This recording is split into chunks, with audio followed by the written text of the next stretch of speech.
The living room hummed with soft chatter and the clinking of teacups. Afternoon light spilled through the lace curtains, painting thin gold lines on the carpet.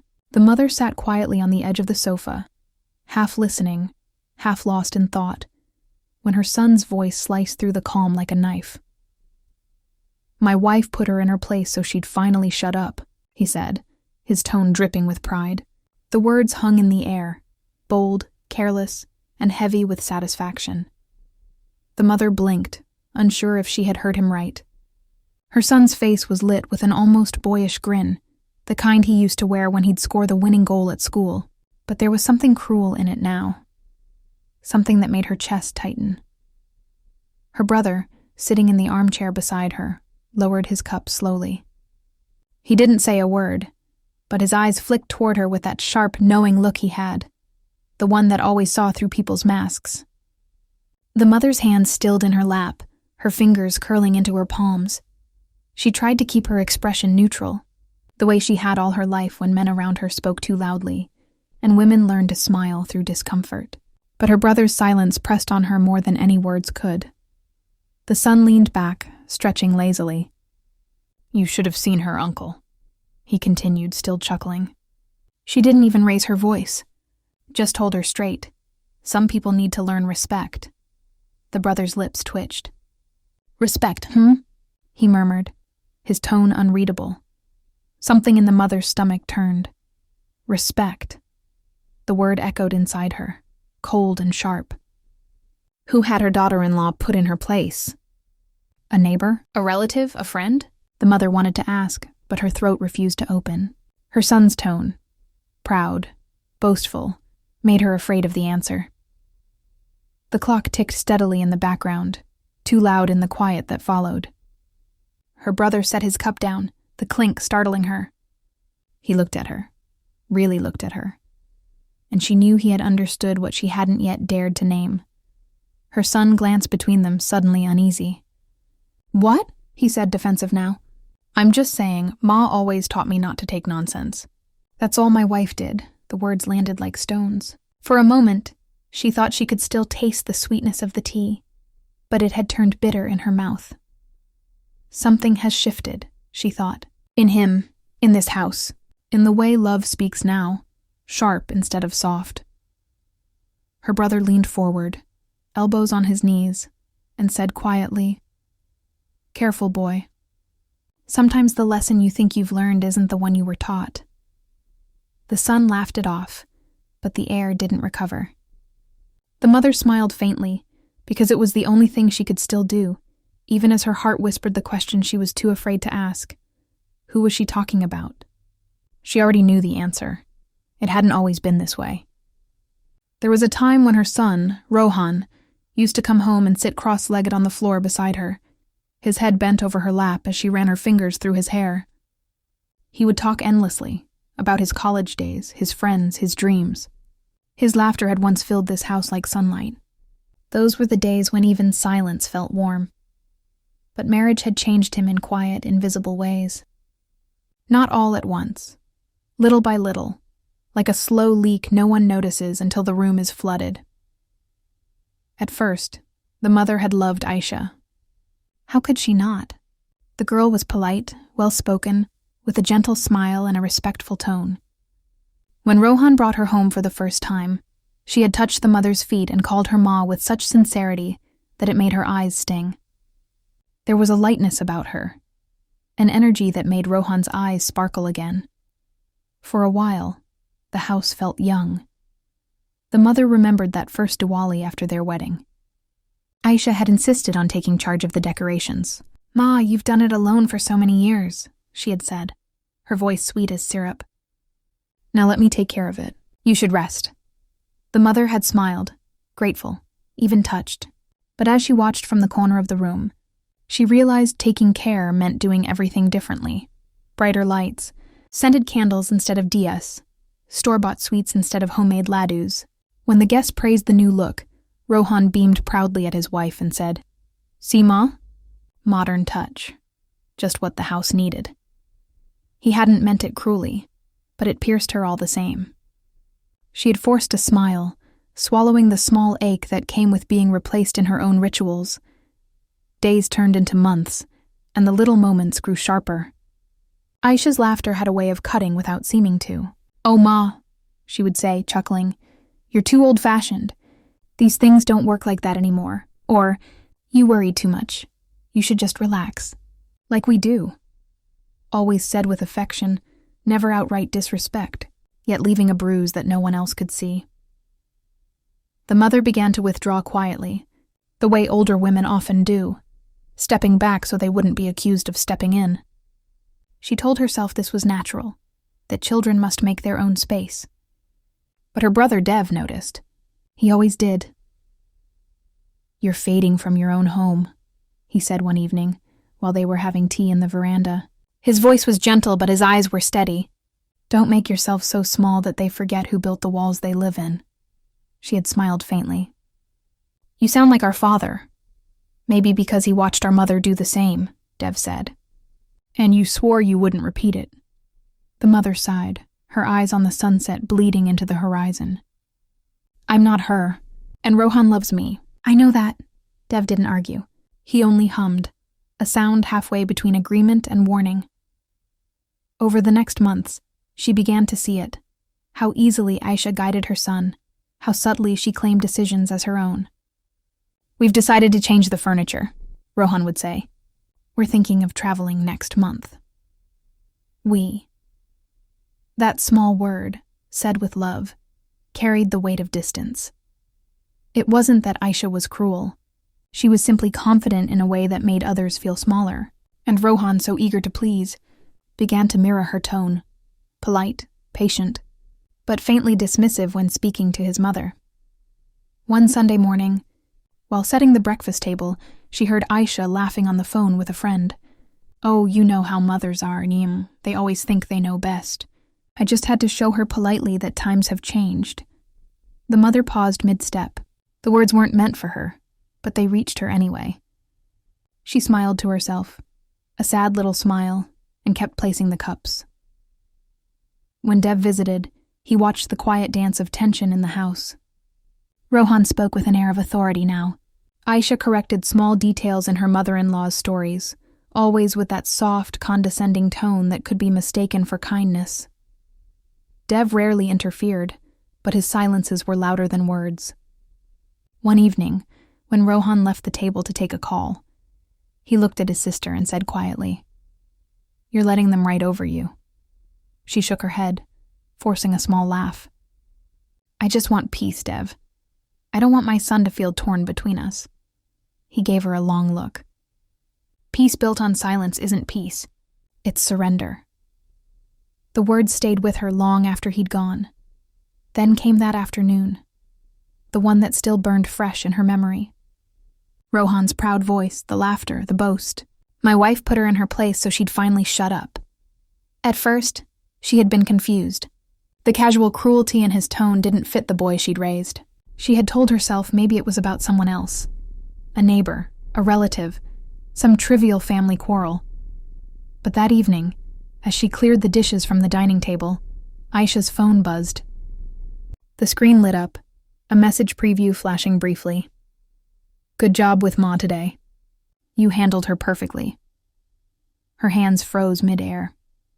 It wasn't the words that hurt most. It was the ease with which they were written, as though kindness and manipulation were part of the same sentence. She stood there, the hum of the refrigerator filling the silence, and the truth settled heavy in her chest. Her, the her Rohan was talking about. The one who had been put in her place. It was her, his mother. And for the first time in her life, she didn't know where that place was anymore. She remembered the first winter after Rohan's father died, when the electricity cut out for 3 nights in a row, and the cold sat in the corners like a sulking guest. Rohan had been 8. She had wrapped him in 2 shawls and told him stories by candlelight, her hands cupped around the flame so it wouldn't sputter. He'd fallen asleep on her lap, nose pink with the chill, trusting her warmth more than any blanket. The next morning, she'd queued for hours to pay the school fee, selling the thin gold bangle her mother had given her when she married. The shopkeeper had weighed it twice, frowned, and offered less than it was worth. She had taken it anyway. On the walk home, she'd told herself that a bangle is just a circle. Love is the thing that fills it. When Rohan was 12, he caught pneumonia. She slept upright on a rickety chair for 6 nights so he could breathe easier, holding the steam bowl beneath his face while the kettle hissed and cooled, hissed and cooled. At dawn on the 5th day, he'd whispered, "Ma, you won't leave, right?" She had pressed her lips to his hair and said, "I am the last thing that leaves." She meant it, with the purity of someone who has no one else to promise to. She cooked on a single burner for years, learning to make 1 potato feed 2 mouths and a neighbor's child. She stitched late into the night, hemming other people's clothes for small coins, her thumbs pricked and sore. When he wanted a cricket bat, she said no until the 3rd time he asked. Then she bought it anyway, pretending it was a gift from his uncle. On his first day of college, she woke early to iron his shirt until the light glossed across it like a river. He had not noticed, too busy tying his hair the way the boys did in the city. She had smiled at the back of his head, because sometimes loving a child is loving what they don't see. These memories flickered in her as she watched him now. Taller, well-fed, beautiful in the way youth and money make a person glow. He and Aisha breezed through rooms together, a small, easy storm. They spoke a fluent language of we. We've booked it. We've decided. We like this. We don't do that. Every decision wore the polish of certainty, the kind that leaves no space for older hands. One Saturday, she came into the living room to find them debating curtains with the seriousness of diplomats. "We need something minimal," Aisha was saying, phone in hand, thumbs scrolling through black and cream panels. "This lace traps dust and looks quaint," Rohan laughed. "It looks like the curtains in those old photos of you, Ma. Remember the ones with the weird borders?" She smiled. "Your father liked those." Aisha's eyes softened, almost kind, then turned crisp again. "Of course. Times change." It was always like that. A softening to make room, a quickness to reclaim it. The new couple's confidence dazzled friends, seduced the neighbors. They posted photos from rooftop restaurants where plates looked like arrangements rather than meals. Captions read, "We work hard, we play hard." In the evenings, they returned buoyed by attention, dropping inside jokes around her like confetti she'd be expected to sweep. Dev visited more often.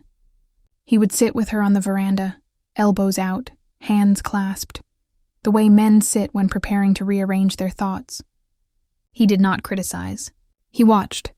That was his gift and his flaw. "Your face has changed," he said once. "How?" "You've been swallowing a lot of smoke, pretending the house isn't on fire." She bristled. "They're young. They do things differently. It's not a crime. I didn't say it was. I'm asking if you're breathing." She laughed in that light, airy way that people do when they want to prove they are fine. "Don't worry about me." His gaze slid inside her like a compass needle settling on north. "I know what pride can do. It can be a spine, or a knife you hold against your own throat." He reached out, flipped her palm up, traced the old callus of sewing work with his thumb. "Don't let what you built become the thing you bleed on." "I'm not proud," she said. "I'm trying not to be." "Good," he said, and let it go. Dev believed in saying one hard thing, and then being quiet long enough for it to grow roots. The family dinner was his idea. "I'll cook," he announced, as if this were a game. "Let me make that fish curry Ma used to bribe us with." "Bribe?" She laughed. "You ate it even when you were full." "Exactly," he said. "A crime worth committing again." They set the table together. She laid the plates her mother had passed down, small chips on the rims that felt like fingerprints. Dev folded napkins like boats because he never learned to fold neatly. Aisha arrived in a cloud of lemon perfume and brisk purpose, carrying a salad no one had asked for. Rohan came behind her with a bottle of wine and a speaker that would later throb just loud enough for conversation to feel like swimming upstream. Dev's curry filled the kitchen with a sour, sweet smell. He lifted the lid and inhaled, eyes closing with theatrical pleasure. "If this doesn't win you back to our side, I'll retire from cooking permanently." Aisha peered in. "So much oil," she said, smiling. "We don't really do heavy food." "It's not heavy," Dev said mildly. It's honest. Rohan bumped him with his shoulder. He's been waiting to say that. At the table, every sentence wore a thin ribbon of tension. Aisha complimented the plates. So vintage. As if the chips were a design choice. Rohan told a story about a promotion that wasn't quite a promotion, each flourish gilding what wasn't there. Dev asked questions as if he were picking the lock of a door that didn't want to open. And your team? He said to Aisha. They treat you well? Women have to ask for what men are given, she said, in a voice that had lifted other rooms. So I ask, Dev nodded. Then you know what power feels like in your throat. Sharp, useful. Rohan poured wine into his mother's glass without asking. Come on, Ma, live a little. I'm living, she said, pushing it slightly away. Another way. He grinned, shook his head. You should try new things. She has, Dev said. She raised you. The joke landed gently, and they laughed. The air wobbled and tried to right itself. But small barbs kept glancing off the rim of the evening. Aisha telling her, Oh, Ma, don't worry about clearing. You'll hurt your back. And then letting her clear anyway. Rohan teasing, Ma thinks coriander cures everything, as if her faith in herbs were a superstition, rather than the memory of a time when medicine was dear. Dev, noticing, dragged the conversation back to neutral ground with stories from their childhood, some ugly and some glorious, both truer than anything on their feeds. When Dev served the fish, Aisha moved her plate along, smiling. Just a little. I'm trying to be healthy. Food and health aren't enemies, Dev said. For some of us, they are friends who argue, she said lightly, and there was a flash of steel beneath the sugar. Rohan chewed, closed his eyes and said, Okay, I admit, this is good. Different from what we eat. What we eat, Aisha echoed as if confirming a worldview. She looked at the mother. But your recipe, Ma, is a bit old school. Too much masala. People like cleaner flavors now. The word people did its work. A crowd gathering behind their we, pushing the mother to the edge of the room. She smiled, tried to let it pass, felt it catching her like a fishbone. Dev glanced at her. It was quick, but she caught the look. Questions crowded her tongue. Why must my cooking be a museum? Why must my ways be a quaint story you tell your friends? Why must the rooms I cleaned with my breath be aired out by your opinions? Aisha reached for salt. We can teach you a few tricks. You'll love how easy it is. I know many tricks, the mother said, before she could stop herself. Most are for making less look like more. The table went very still. Dev's spoon paused midair. Rohan's eyebrows lifted. Aisha's smile thinned to a line. The mother tasted copper where her teeth had dented her lip, but the sentence kept walking. You learn those when you have to choose between light and lentils. It should have ended there. It didn't. Rohan laughed. The wrong kind of laugh, brittle and bright. Ma, why make it dramatic? We're just talking about food. Nothing here is just food, Dev said softly, but the mother was already wishing for a mouthful of steam to hide inside. Aisha set the salt down carefully. I'm only trying to help, she said. Her tone was perfectly civil. The hurt bloomed under it like a bruise under makeup. I know, the mother said quickly. I know you are. Dev picked up the thread with a story about their father mis-salting a stew until it became legend. It worked. The table exhaled.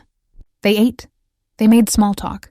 The speaker hummed a song that sounded like other songs. The evening folded itself into something that could be stored and recalled as pleasant. Later, when Rohan and Aisha took plates to the sink, she stood with Dev by the window. Outside, a motorbike coughed. A dog barked as if scolding the night. Dev didn't look at her. He never made a person meet their own confession head-on. I told you about pride, he said, almost to the glass. I know, she whispered. It felt like someone else was speaking. It was you, the part of you that's tired of carrying the quiet. I hurt her, she said, hearing the simple truth in it, tasting its flatness. You bled, Dev said. Sometimes blood splashes. She pressed her fingers to her eyes until she saw sparks. I don't want to become the kind of mother who keeps a ledger. Then burn it, he said, before it burns you. In the kitchen, Aisha laughed at something Rohan said. The laugh was light, but not careless. The mother could see the two of them side by side at the sink, sleeves pushed back, competent and beautiful. The life they had made together was not an accusation, merely a fact. She loved them. That, too, was a fact. She walked into the kitchen. "I'm sorry," she said, and watched surprise lift Aisha's chin. "I spoke badly. I didn't mean to. Weigh the room down." Aisha blinked, recovered, offered a small smile. "It's fine, Ma, we're family." "We say things." Rohan frowned at the plates as if they had offended him. "You didn't have to apologize," he muttered. "Everyone was just... I had to," the mother said, more to herself than anyone, because she knew how words, once loose, always find somewhere to settle, in a heart, or a corner that grows damp with resentment, or a child's memory. She washed her hands under the tap, the water running hot, then cold, then hot again. She willed the heat to lift the sting from her tongue. When the dishes were done and the house quieted, she lay awake and let the night ask its patient questions. She had thought love would always translate. She had believed sacrifice would have a dialect everyone could understand. Now she saw that devotion, too, could go out of fashion, like curtains. She turned onto her side and stared at the outline of the old wardrobe, the one with the missing knob, the one her son had offered to replace with something sleek.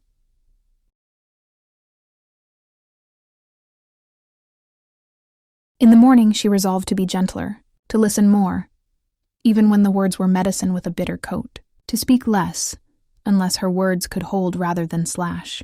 But as she rose, a colder realization slipped in behind the warm one, quiet as a draft, the her in Rohan's proud sentence, the one Aisha had put in her place, the woman the world had gently urged to step back. It was not some vague chorus of old ways. It was her. And the place she was being moved into looked alarmingly like a door she had once held open for everyone else.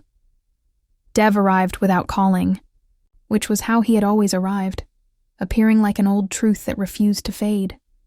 It was Sunday morning, pale sunlight seeping through curtains she hadn't yet opened. She was in the kitchen, rinsing lentils, when she heard his familiar cough at the gate. "You should oil that hinge," he said as he stepped in. "It groans like an old man refusing to get up." She smiled weakly. "You're the only one who notices such things anymore." He looked at her face for a long moment before answering. "You used to." They sat in the veranda again, as they always did, with tea cooling faster than conversation warmed. Silence was their shared language, comfortable but heavy. Dev watched her closely. "You're quieter than usual." "I was just thinking," she said, stirring her cup though there was no sugar left to dissolve. "That's dangerous," he teased. "I've been thinking about that dinner," she said softly. "About the things I said, about the things I didn't," Dev sighed. "I heard. Rohan called me after. Said Aisha was upset." "Of course she was," she whispered. "So was I." He took a slow sip of tea, then set the cup down with a small clink. "You know, you and I, our generation, thought silence was dignity. We believed swallowing hurt was grace. But maybe all we did was teach our children that love doesn't need tenderness, only obedience." She looked at him sharply. "Don't make it sound like I failed him. I did everything for that boy." "I know," Dev said gently. "That's the problem." Her mouth opened, then closed. He leaned forward. "You loved him so much you never taught him how to love you back. You gave, and he learned to take. You forgave, and he learned that forgiveness was free. You stepped aside, and he thought that's where you belonged." His words stung, but they were too precise to dismiss. She pressed her palm to her forehead, as though she could rub the ache away. "Do you think I wanted this?" she murmured. "To be a guest in my own son's house? To walk around my memories like they're furniture I shouldn't touch?" Dev didn't answer right away. "No one wants it. But we build it ourselves, one quiet compromise at a time." He told her about his own children then, the ones who called on birthdays and sent digital gifts but never visited. "They're kind," he said, "but kindness isn't closeness. They've built neat little lives where I'm an occasional voice on a phone, and I made it easy. I told them, 'Don't worry about me.' I said it so often they finally believed me." She looked at him startled. Dev had always seemed immune to loneliness. "I thought you were happy," she said. "I'm peaceful," he corrected. "That's not the same thing."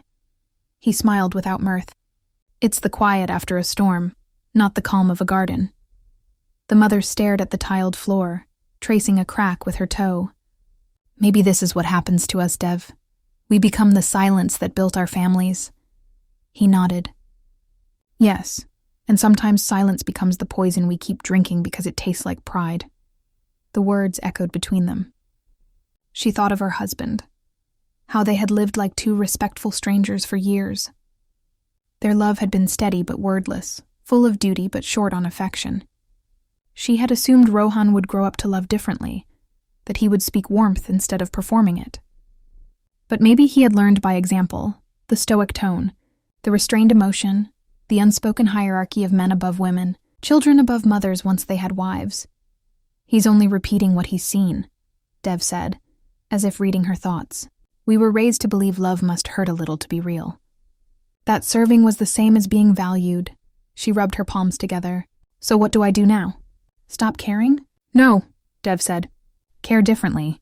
Not like a servant waiting for thanks, but like a person who deserves it. Let him see you not as a shadow in the background, but as a mirror. She frowned. And if he doesn't like what he sees, then the mirror did its job. They sat in silence again, but this time it wasn't the heavy kind. It was full of things neither needed to say aloud. After a while, she stood and brought more tea. The act was habit, but her movements were slower, thoughtful. Dev accepted the cup with a small nod of thanks. You know, he said, Aisha isn't the villain you think she is. Her eyebrows rose. She's not? No, she's just young and afraid in her own way.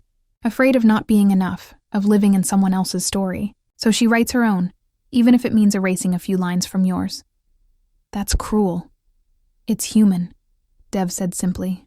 We all rewrite the people who came before us. She stared out at the garden, where the bougainvillea had grown wild along the wall. Then maybe I should stop pruning, she said quietly. Dev smiled. Maybe you should. For the first time in weeks, she laughed, a soft, weary sound that still carried light. When he left later that afternoon, she walked him to the gate. He turned before stepping out. You're stronger than you act, you know. Strength doesn't always save you, she replied. No, he agreed. But it stops you from disappearing. After he was gone, she lingered by the gate, watching the street. A stray dog lay under the neem tree, the same spot where Rohan had once played with marbles. She remembered his small voice shouting, "Look, Ma, I won!" and her answering smile. That boy had loved her with everything he had. She wondered when he had learned that victory meant someone else must lose. Inside, the clock ticked its patient rhythm. She poured herself another cup of tea and sat at the table where last night's laughter had curdled into silence. Maybe Dev was right. Maybe she had built this distance herself, with sacrifices disguised as gifts, with love that never demanded reciprocity. She had believed that goodness was its own reward, that humility was holy. But now she saw how humility, left unchecked, can become erasure. She looked around the room, the curtains Aisha had chosen, the cushions Rohan had bought, the framed wedding photo she hadn't hung but they had. The home looked beautiful, curated, complete. And yet, in all its perfection, there was no trace of her hands. Her brother's words echoed again. You loved him so much you never taught him how to love you back. She placed her hand over her heart, as if trying to find the rhythm of a love that had gone quiet, but not cold. For the first time, she wasn't angry at Rohan or Aisha. She was angry at the silence that had raised them all. The silence of her mother, of her husband, of herself. That evening, she opened her old sewing box, the one with the broken latch, and began to mend a torn cushion cover. The thread moved steadily between her fingers, crossing the gap stitch by stitch. Each pull of the needle was small but certain, the quiet sound of something being repaired, even if no one else would notice. It was late afternoon when the doorbell rang, one sharp, nervous ring that didn't sound like the postman's or a neighbor's. The mother wiped her hands on her apron, heart giving a small, startled leap. When she opened the door, Aisha stood there. Her hair was pulled back loosely, not in its usual sleek bun. Her eyes looked tired, the kind of tiredness that comes from holding something in too long. She wasn't wearing the effortless confidence that usually clung to her like perfume. She looked young, just young. "Ma," she said softly, her voice breaking on the word. "Can I come in?" The mother stepped aside without a word. The smell of cooked rice hung in the air, faint and homely. Aisha hesitated before walking in, as if the threshold had become unfamiliar ground. She sat on the edge of the sofa, clutching her purse like it might explain why she was there. "I hope everything's all right," the mother said finally, keeping her tone neutral. Aisha gave a shaky laugh. "It's not, actually. That's why I'm here." For a moment, neither spoke.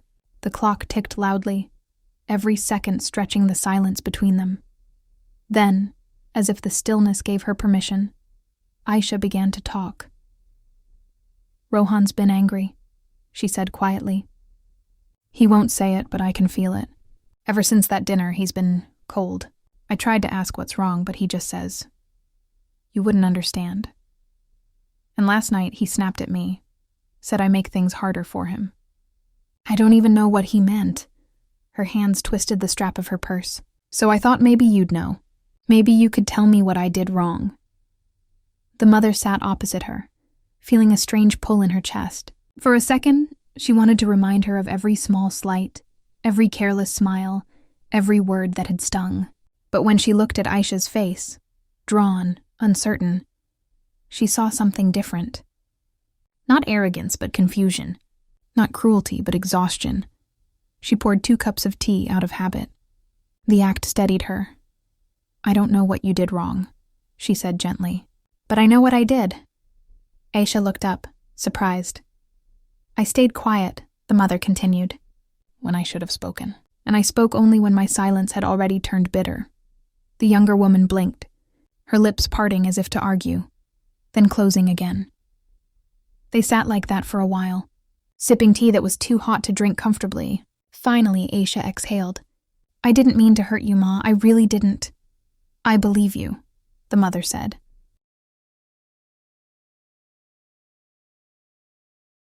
Aisha searched for words. "I always felt like I was being measured. Compared to you, the way you cook, the way you keep the house, the way everyone respects you.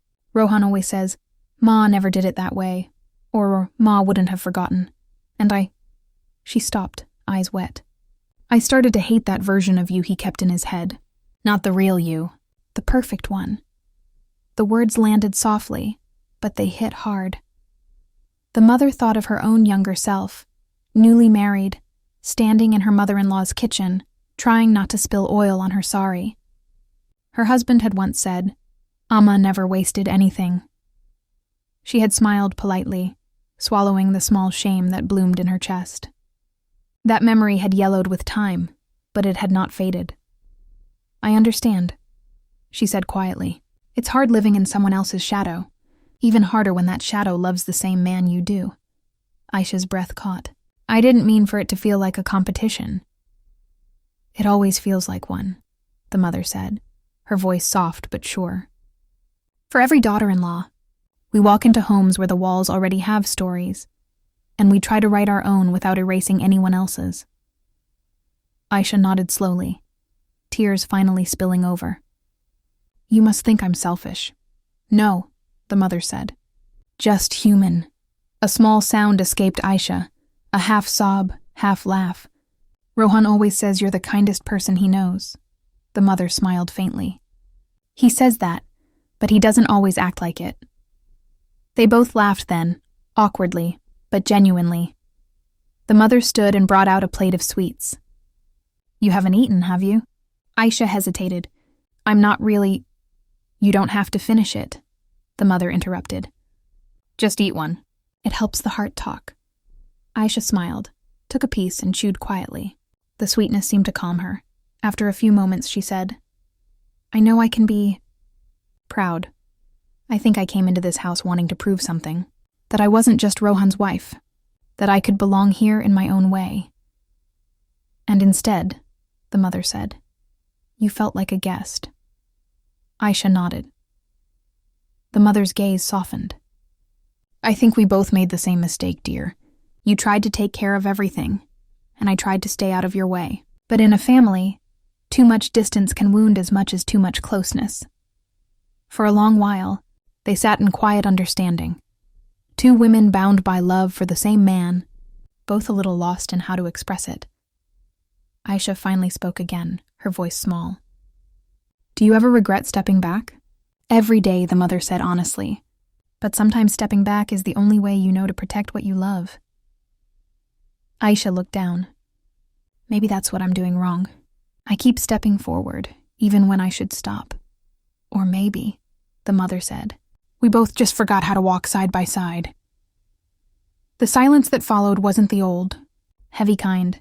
It was gentle like the quiet after rain. They sat together, sipping tea that had gone lukewarm, but neither minded. A bird called outside. Somewhere a neighbor's child laughed. The world felt momentarily light. When Aisha rose to leave, she lingered at the door. Ma, yes? Aisha hesitated, then said, Thank you. For listening. Thank you, the mother replied. For coming. They shared a small smile, fragile but real. It wasn't forgiveness yet. Neither of them knew if they were ready for that. But it was something else. Something just as rare. Recognition. When the door closed behind her, the mother stood for a while, the echo of the moment hanging in the air. The house felt different, not fuller, not emptier, but alive again. She went to the kitchen and poured herself another cup of tea, this time sweetened properly. Outside, clouds gathered, soft, gray, forgiving things. And for the first time in a long while, she didn't feel like something was ending. She felt like something was finally beginning. The house was alive again, though in that strained, ceremonial way, families often are when pretending everything is fine. Strings of marigolds hung by the door, swaying slightly in the afternoon breeze.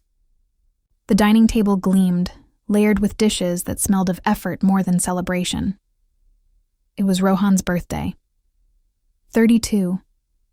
The kind of age where youth begins to negotiate with responsibility, but pride still wins most of the arguments. The mother had woken early, as she always did on his birthday, and made his favorite kheer, the old way, slow and patient, with cardamom pods crushed between her fingers. The aroma filled the kitchen, sweet but tinged with memory. She stirred quietly, remembering the boy who used to dip his spoon straight into the pot, giggling. That boy lived somewhere inside the man who now spoke to her as though she were an obligation wrapped in affection. By noon, the guests had begun to arrive, neighbors, friends, a few relatives. Laughter bubbled through the rooms, bright but careful.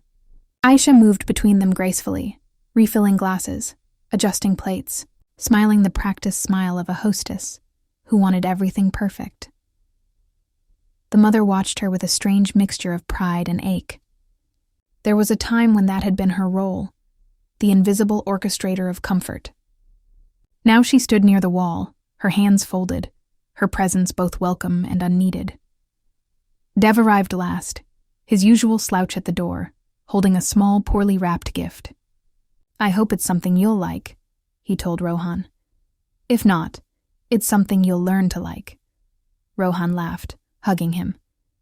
You're still the same, Uncle. Someone has to be, Dev said. As the evening wore on, conversation ebbed and flowed.